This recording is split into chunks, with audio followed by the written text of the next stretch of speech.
Andhra Pradesh assembly ఎన్నికలకు సంబంధించి YSR Congress party బుధవారం ప్రకటించాల్సిన తొలి జాబితా వాయిదా పడింది. ఈ కార్యక్రమాన్ని మార్చి 16కి వాయిదా వేస్తున్నట్లు వైసీపీ ప్రకటించింది. 16 ఉదయం 10:26 జాబితాను విడుదల చేయనుంది. ఇవాళ ఉదయం పీవీపీతో పాటు తోట నరసింహం కుటుంబం వైసీపీలో చేరింది. దీంతో పాటు వచ్చే 2 రోజుల్లో భారీ చేరికలు ఉండే అవకాశం ఉండటంతో అభ్యర్థుల జాబితాలో మార్పులు చేర్పులు చేయాల్సిన అవసరం ఏర్పడింది.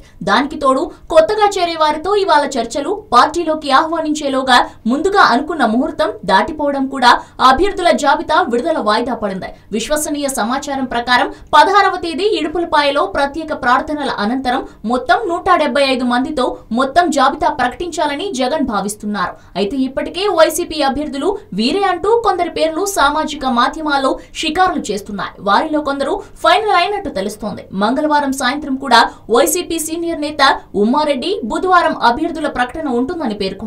అయితే కొత్తగా పార్టీలో చేరే అభ్యర్థులు అధికంగా ఉండటం, కొన్ని చోట్ల అభ్యర్థులను మార్చే అవకాశం ఉండడం కూడా వాయిదాకు కారణమని తెలుస్తుంది. ఇక 16న ఒకే జాబితాలో అభ్యర్థులను ప్రకటించి వెనువెంటనే ప్రచార బరిలో దిగాలని జగన్ భావిస్తున్నారు.